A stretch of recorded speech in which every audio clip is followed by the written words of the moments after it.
morning, my name is Joe Malsam, Operations Section Chief with Nevada Team 3. So we're seeing a lot of the same activity that we've seen the last couple days on the fire, even with the increased heat and the drying weather.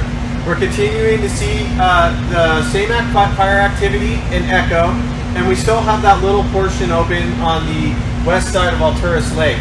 The IR flight last night picked up a little more heat signatures on the southern end of Alturas Lake, but so far the suppression actions that we've been taking in there have been holding that section, and we don't see much risk.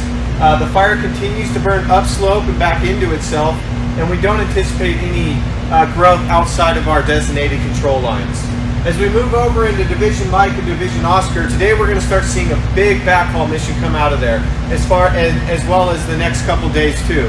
We're at a point now to the fire where our control lines have held for several days, and we're not seeing any new growth, and we don't anticipate any increased growth on the eastern edge of the fire. So we're comfortable with starting to pull a lot of that pre-positioned gear for the structure protection and start getting that back into camp. We're still keeping an eye down in Division Sierra on the east end of the fire, working some of those interior pockets that we've talked about the last couple days. As we come around the south end of the fire, any new growth that you'll see on the fire is going to take place on the far southern end of the fire. We've anticipated this with the open line and the hotter and drier temperatures.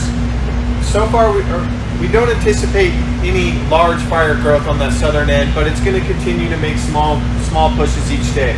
Again, there's very little values at risk on that southern end, and we continue to evaluate control points outside of the fire that firefighters will safely be able to engage should it come to that.